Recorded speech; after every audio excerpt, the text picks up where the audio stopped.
Hello les amis, bienvenue dans cette toute nouvelle pause végétale. J'espère que vous allez bien et que vous êtes en forme. Je suis trop contente aujourd'hui de pouvoir vous présenter mes 3 nouvelles plantes. Et oui, il y a 3 nouvelles plantes qui ont rejoint ma collection. Je suis hyper contente, je suis hyper enthousiaste. Je sens que la passion revient, la passion des plantes revient, même si elle n'était pas partie, mais j'avais une certaine lassitude de beaucoup de choses, hein, globalement, pas que des plantes, mais de beaucoup de choses. Je vous avais expliqué tout ça dans ma dernière vidéo, donc n'hésitez pas à aller la voir si c'est pas déjà fait. Donc aujourd'hui, 3 nouvelles plantes à vous présenter. Il y en a 2 qui m'ont été offertes très gentiment par mes amis. Et je les en remercie vraiment chaleureusement, merci infiniment, je vous fais de très très gros bisous si vous passez par là.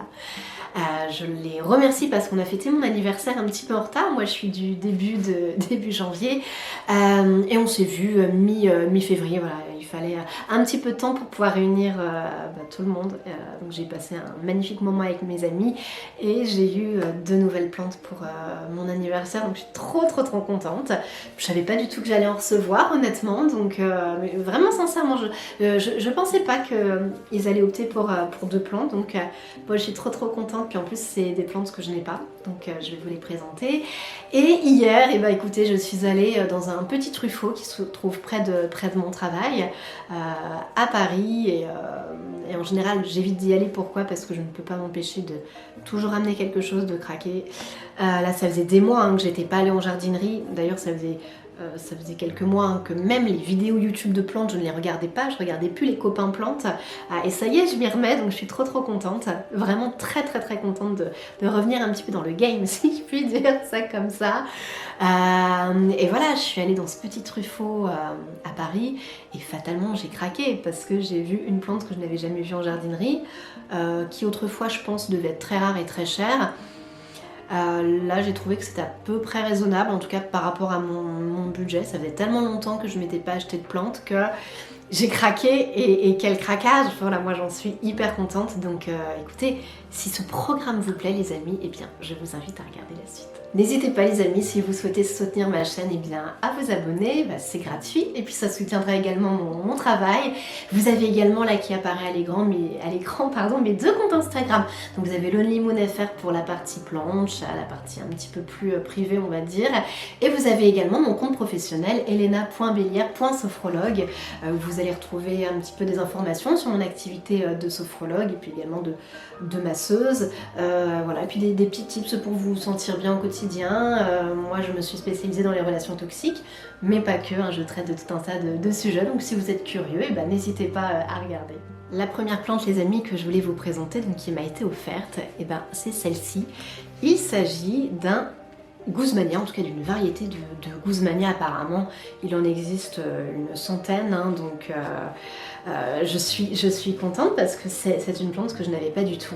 Me semble-t-il qu'il y a quelques années, avant de commencer vraiment ma collection, il me semble avoir eu ce type de plante. Pas celle-ci avec une fleur comme ça, mais une fleur en tout cas similaire. Je crois qu'elle était jaune à l'époque. Toujours est-il que j'avais massacré cette pauvre plante parce que avant que je commence ma collection, c'était une catastrophe. J'avais pas du tout la main verte. Je ne comprenais pas comment on s'occupait de plantes. Enfin bon, j'ai fait hélas des ravages et je l'avoue bien souvent en vidéo. Donc j'ai un peu peur de mal faire les choses. Donc je vais être particulièrement vigilante pour ce Guzmania. Il est vraiment très joli, vous voyez un petit peu, alors je n'ai pas encore trouvé de petits pots, mais ça ne saurait tarder je pense. Et c'est très beau, vous voyez un petit peu l'intérieur des feuilles qui est rouge un petit peu pourpre, je ne sais pas si ça rend bien à la caméra, et vous avez cette fleur qui est vraiment très belle. Alors au niveau de l'arrosage, j'ai regardé un petit peu sur internet, eux ils disent de l'arroser par le cœur. Après sinon apparemment on peut quand même l'arroser de manière on va dire traditionnelle avec le terreau. Je vous avoue que pour cette raison je suis pas très comment dire, je suis pas très sereine. J'espère vraiment que pour cette plante-ci je vais y arriver. Vous voyez, je suis plus sereine quand par exemple c'est moi qui m'achète une plante, parce qu'en général je la sélectionne en fonction de ce que je connais, de sa variété, si j'ai déjà des variétés chez moi. Par exemple les syngoniums, en général j'y vais les yeux fermés parce que je sais que les syngoniums chez moi C'est top, moumoute, ils se plaisent. Là pour le coup, pour le Guzmania, j'ai un peu peur. Je vois des petits trucs sur ses feuilles, qu'est-ce que c'est? Non, ça doit être de la saleté sur sa fleur. Là pour le coup, je suis un petit peu plus, j'ai un petit peu plus la trouille, et puis bah forcément c'est des cadeaux, donc j'ai pas envie de faire n'importe quoi et de perdre un cadeau, même si voilà, je sais que les personnes quand elles offrent des plantes, elles savent très bien que éventuellement la plante elle peut hélas décéder, mais bon en tout cas c'est pas, c'est pas le but. Donc j'aimerais le garder le plus longtemps possible. Je sais pas du tout combien de temps la fleur tient. Si vous avez l'habitude d'avoir des Guzmania, n'hésitez pas à me dire ça. Je suis un petit peu perplexe quant au fait de voir l'arroser par le cœur de la plante. Je sais pas, une fois de plus je suis un petit peu frileuse par rapport à ça, c'est pas du tout dans mes habitudes. Donc on va voir, là ça fait une semaine qu'elle est à la maison, ou peut-être un petit peu plus, et pour l'instant ça se porte bien. Je l'ai mis dans ma salle à manger à côté de mon... Elle est vraiment derrière la fenêtre, à côté de mon gros syngonium baltique, là vous savez, mon gros syngonium que j'appelle le buisson. Donc écoutez, pour l'instant RAS, tout va bien. Bon, maintenant ça fait quand même quelques années que j'ai ma collection de plantes et globalement ça se passe super bien. Mais vous voyez, je manque encore parfois de confiance en moi en me disant est-ce que ça va fonctionner, etc. Bon, la majorité du temps ça marche. Donc on croise les doigts, et puis dites-moi ce que vous en pensez de cette plante, mais je la trouve belle, et effectivement ça change complètement de ce que je peux avoir en fait dans mon appartement. Je suis trop contente. Merci beaucoup à la personne qui me l'a offert. La deuxième plante qu'on m'a offert, j'ai encore plus la trouille de faire des bêtises. Donc je la surveille tout particulièrement depuis qu'elle est dans mon appartement. C'est rigolo parce que cette amie, elle vise toujours hyper juste dans les cadeaux qu'elle m'offre. C'est incroyable. À chaque fois qu'elle m'offre un truc, cette amie, elle vise juste. C'est elle qui m'a offert ce petit cadre là que vous voyez un petit peu là. Et c'est elle qui m'a également offert, est-ce que vous allez pouvoir le voir, moi je l'adore, c'est mon petit, mince, comment ça s'appelle, mon petit carillon hibou. Je peux pas monter plus la caméra. Alors moi j'adore ces trucs là, et puis comme j'aime les hiboux, enfin voilà, on peut pas viser plus juste. J'adore cette couleur un peu rose gold, enfin bref. Donc à chaque fois qu'elle m'offre un truc, ça tombe à chaque fois pile poil, à chaque fois c'est parfait. Et donc là la plante qu'elle m'a offert, et il se trouve que ça faisait un petit moment que je commençais à songer à vouloir en prendre une, mais j'ai pas sauté le pas, je n'osais pas. Et il se trouve que mon autre meilleure amie que vous avez vu dans cette vidéo aussi que je vous mets là dans le petit i, mon autre meilleure amie d'enfance, je la connais depuis qu'on a 4 ans, vous vous rendez compte, 4 ans, nos 4 ans. Et une fois elle m'en a offert un, et c'était bien avant ma collection. Je l'ai tué en 3 semaines. Horrible, horrible. J'avais honte, les amis, j'avais honte, mais honte. Ou alors j'y connaissais rien en plantes, mais j'ai eu honte. Donc là, écoutez, bon, là il y a déjà une première semaine qui est passée et il va bien. Allez, sans plus attendre, je vous le présente. Et si vous êtes un petit peu observateur, peut-être que vous l'avez vu à l'écran. Et oui, hop! Regardez-moi cette merveille, c'est un bonsaï. Alors j'essaye de me décaler un peu pour que vous puissiez peut-être un petit peu plus le voir. Voilà. Hop, si je vous montre comme ça. Il est magnifique. Alors j'ai regardé un petit peu sur internet. Elle m'a dit que c'était un poivrier. Moi j'ai regardé sur internet. Alors sauf si je me trompe, une fois de plus, j'ai toujours un petit peu du mal avec le nom des plantes et à bien les identifier. Moi je trouve que c'est vraiment pas évident, surtout que parfois les étiquettes, c'est pas ce qui est marqué sur les étiquettes. Apparemment il semble que ça s'appelle un faux poivrier du Japon et que ça vient vraisemblablement plus de Madagascar que du Japon. Apparemment ce n'est pas japonais, d'où le nom faux poivrier du Japon. Voilà, si je ne m'abuse, mais n'hésitez pas une fois de plus à me corriger en barre de commentaires, ça m'aide toujours quand vous me dites non, Elena, là tu te trompes, c'est pas du tout ça.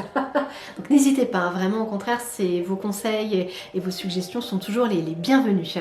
Je suis absolument ravie parce que ça faisait un petit bout de temps que je songeais à tenter le bonsaï et le bonsaï me fait extrêmement peur vu l'expérience que... Enfin l'expérience, je peux même pas parler d'expérience, de la bêtise que j'ai eue il y a...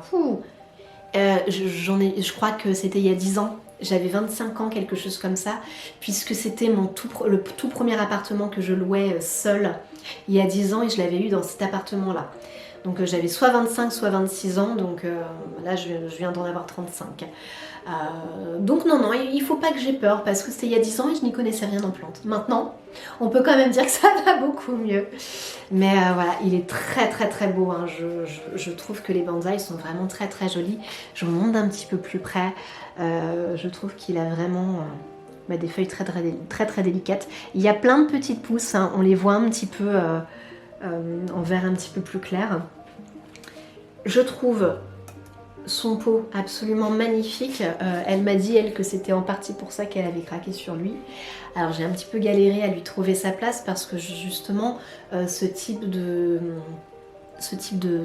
teinte, de couleur de peau, moi c'est vrai que c'est pas vraiment ce que j'ai dans mon intérieur. Moi j'ai plutôt du blanc, du bleu en tout cas pour cette pièce puisque j'ai un mur bleu et vous savez les matières un petit peu naturelles, type panier, etc. Moi j'aime bien ce genre de truc. Donc j'ai eu un petit peu de mal à lui trouver sa place. Et puis finalement j'ai opté, mais peut-être que je changerai d'avis, mais je pense pas. Je pense que ça m'a l'air plutôt pas mal. Moi j'ai opté pour mettre mon faux poivrier du Japon ici. Voilà, je sais pas ce que vous en pensez les amis. J'ai viré tout ce qu'il y avait sur cette étagère. Ça a été un petit peu réparti au-dessus et en bas, même si je suis pas encore complètement satisfaite parce que du coup je trouve que j'ai un petit peu bourré toutes les petites étagères voilà, pour vraiment faire de la place pour le faux poivrier du Japon, mais ça me semble assez cohérent. En tout cas je voulais vraiment le mettre en valeur en fait. Je trouve que c'est pas mal comme ça. Alors en tout cas je me suis renseignée pareil hein, sur internet, j'ai regardé. Le seul truc qui m'embête c'est qu'apparemment ce bonsaï là, l'idéal c'est vraiment qu'il soit derrière une fenêtre. Et moi le problème c'est que je ne peux pas hein, le placer derrière une fenêtre.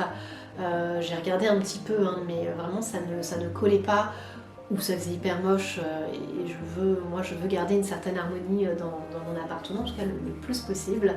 Donc j'ai opté voilà, pour cet endroit-ci au niveau de ma bibliothèque. J'espère que ça va aller, on verra. De toute façon c'est une pièce qui est quand même très lumineuse, hein. Vous savez à chaque fois que je filme ici, même d'ailleurs partout dans mon appartement, je n'ai jamais de lumière artificielle, je vous filme toujours en lumière naturelle. Donc ici c'est quand même assez lumineux. Donc écoutez, on croise les doigts et vraiment je le surveille comme si c'était un nouveau-né. Mais je suis trop contente, je trouve que ça rend bien quoi. Je trouve que ça rend bien même si une fois de plus son pot n'est pas du tout... ce n'est pas les couleurs que je mets habituellement, mais c'est pas grave, c'est bien, ça change un petit peu au contraire. Et je suis contente. J'essaierai d'arranger un petit peu ce qu'il y a au-dessus en bas. Je trouve que ça fait encore un petit peu fouillis. Ça fait fouillis et là d'un seul coup vous avez un endroit où il y a qu'une seule plante. Ça fait un peu bizarre. Mais après j'ai essayé avec d'autres éléments de décoration derrière, ça le faisait pas. C'était pas très beau. Donc alors c'est possible que ça change encore un petit peu. Mais dites-moi ce que vous en pensez. Je suis trop contente et pareil que le Guzmania, si jamais vous avez des conseils, des astuces, que vous avez vous aussi des bonsaïs qui sont en bonne santé. Surtout n'hésitez pas à me dire un petit peu comment ça se passe pour vous. Est-ce que vous les trouvez faciles ou est-ce que c'est normal que j'ai un petit peu peur hein. J'avais beaucoup de doutes quand on m'avait offert, vous vous rappelez, le philodendron Pink Princess. Et à raison parce qu'effectivement comme je vous l'ai dit maintenant il est mort, il a été magnifique pendant 1 an et puis après pendant la deuxième année ça a été la chute et je savais que le philodendron Pink Princess c'est une plante qui a la réputation d'être difficile même chez les plantes addicts, même chez les collectionneurs donc voilà, si des personnes qui ont l'habitude de cette plante la plupart disent que cette plante est compliquée je pense qu'il y a des raisons de les croire. En tout cas moi je vous confirme que c'était pas simple et je pense pas que je m'en rachèterais par exemple. Donc en tout cas espérons que ça ne fasse pas pareil avec mon bonsaï. Je suis trop contente, donc une fois de plus merci beaucoup aux 2 personnes qui m'ont offert ces 2 plantes absolument magnifiques, ça me fait vraiment chaud au cœur, merci infiniment. Et je vais vous montrer maintenant le petit cadeau que je me suis fait à moi-même, qui n'était évidemment pas du tout prévu, mais vous savez comment on est quand la passion est là, on ne compte pas, n'est-ce pas? Si vous me suivez sur la chaîne depuis un petit bout de temps, eh bien vous n'êtes pas sans savoir que dans mes plantes, dans ma variété de plantes préférées, eh bien, il y a les Monstera. J'ai une Monstera classique Deliciosa, une Monstera Deliciosa Variegata qui est ma plante préférée de toute ma collection, c'est juste la queen de mon salon, je l'adore. Et j'ai également plusieurs petites Monstera Adansonii, j'en ai... Ah, attendez que je ne dise pas de bêtises, j'en ai 1, 2... 3 et la 4e m'est décédée. Je vous l'avais montré il y a des mois bah non, ça y est, elle a rendu l'âme. C'est la première fois que j'ai une petite Monstera Adansonii qui rend l'âme. Donc voilà, je les aime vraiment les Monstera. Moi je les trouve très simples, bon à part celle-ci qui malheureusement a cassé sa pipe, mais je les adore. Donc du coup je me promenais dans ce petit truffaut en me disant bon allez, faut pas que tu craques, mais en sachant pertinemment que c'est quelque chose qui peut fortement arriver, même si j'arrête pas de vous dire que je n'ai plus de place. D'ailleurs à ce propos-là, je fais une petite parenthèse, une petite digression, mais je pense que je vais vraiment investir cette année dans ma chambre. C'est une des pièces, enfin c'est la seule pièce de mon appartement que je n'aime pas, j'ai jamais réussi à la décorer, je n'ai jamais été satisfaite de cette pièce. Et d'ailleurs, même dans mes anciens appartements que je louais, j'étais jamais satisfaite de mes chambres, en fait, de ma chambre. Donc là, cette année, j'ai vraiment envie de m'investir dans cette pièce, puisque de toute façon, j'ai pratiquement fini de m'investir dans la déco du salon, de la cuisine, de la salle de bain. Donc voilà. Donc voilà. Et donc je me dis, mais en fait, à chaque fois, je vous dis que j'ai plus de place, mais en fait, dans la chambre, je pourrais avoir de la place. Il faut que je crée ça, il faut que je crée des étagères, il faut que je crée des trucs sympas. Mais en fait, j'ai carrément la place de faire un truc sympa avec des plantes. Simplement, la chambre, c'est la pièce dans laquelle je le suis le moins. C'est la plus petite pièce, non c'est pas vrai, c'est ma salle de bain la plus petite pièce. Mais c'est la 2e plus petite pièce puisque je ne fais que dormir. Donc c'est là d'ailleurs souvent où je mets les plantes que j'aime le moins. Mais c'est complètement bête parce que du coup, j'aime moins ma chambre, enfin voilà, j'ai une relation un peu bizarre avec ma chambre, très bizarre, je ne sais pas pourquoi. Et donc j'aimerais bien améliorer tout ça cette année, donc c'est un peu bête quoi. Et donc, allez, j'arrête un petit peu parce que je vais vous faire un suspense de dingue. La nouvelle plante, eh bien je l'ai suspendue au-dessus de mon lit et je vous la montre. Alors je me suis achetée avec un petit panier de chez Truffaut toujours. Et voilà la petite bête. Je suis dingue. Monstera Oblica Variegata. Bah vous connaissez ma passion pour les variegations blanches. Elle m'a coûté, si j'arrondis, elle m'a coûté 32 € la plante. Je sais pas ce que vous en pensez. Je comprendrais qu'il y ait plein de gens qui me disent que pour une plante, ils trouvent ça super cher, 32 €, 31, 32 €. Moi, je vous comprends tout à fait. Maintenant, j'estime que déjà, premièrement, bien sûr, on fait ce qu'on veut de notre argent. Et puis, deuxièmement, en fait, quand on est passionné, enfin voilà, pourquoi pas. Voilà, il y en a, ça va être un beau portable, une belle bagnole, autre chose. Moi, personnellement, c'est les plantes, et encore, c'est quand même rare que je mette un gros prix pour les plantes. Mais vu la rareté de la bête, écoutez, j'ai pas longtemps hésité. Voilà. 32 € pour cette plante, plus le petit cache-pot qui était à 8-9 €. Alors voilà, ça m'a coûté une quarantaine d'euros. Il y en avait plusieurs, mais elles n'étaient pas forcément très en forme dans le magasin. Donc j'ai essayé de prendre celle qui était le plus en forme, avec des belles variegations blanches. Moi je sais qu'en général ça tient bien chez moi les variegations blanches, donc je me suis dit allez, je tente le coup. Donc je vous montre un petit peu de plus près, mais... Moi j'ai toujours rêvé d'avoir la Monstera Adansonii, la Mint, je crois que c'est ça, qui a des variations un petit peu blanche, verte, très clair si je dis pas de bêtises. Alors je suis en train de dire une bêtise. Mais oui, elle ressemble énormément à une... elle ressemble énormément à... Moi je vois pas trop la différence. Ah si quand même, si, je vois la différence de l'Oblica avec la Dansoni. Comment je pourrais vous décrire ça? Les feuilles sont un peu ondulées. La Dansoni, elle a une feuille un petit peu plus plate. Là, on voit bien qu'il y a un petit peu plus de... Comment je pourrais dire ça?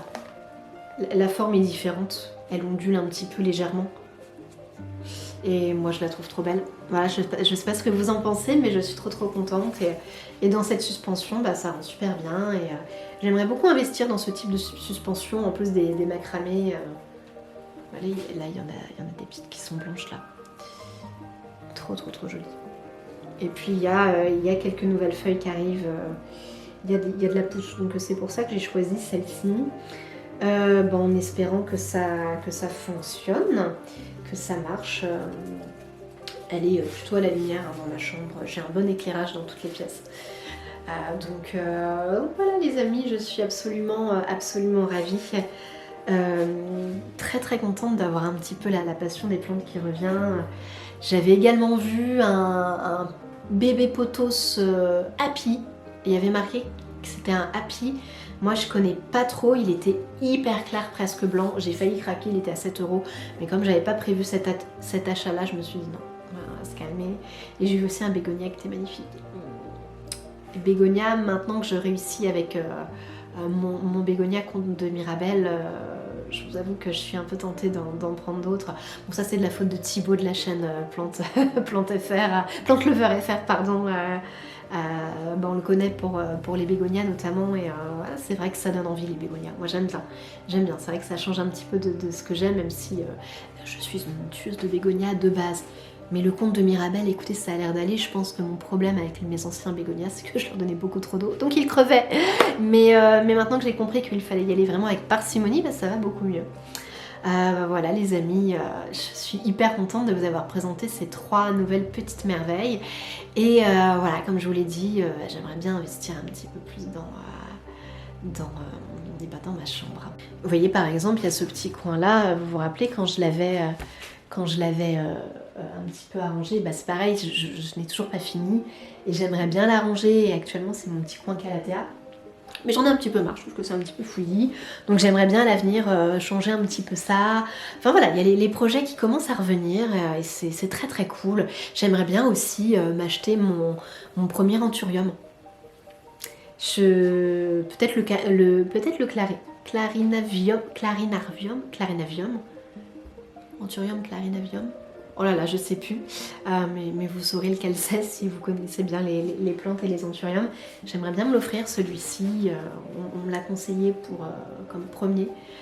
C'est pareil, c'est une variété de plantes que j'ose pas, alors qu'apparemment en fait j'ai peur pour rien. Donc on va voir, mais je suis trop contente que la passion revienne. Et puis voilà, je suis très contente de vous avoir tourné cette vidéo. J'espère que ça vous a plu, que ça vous a intéressé.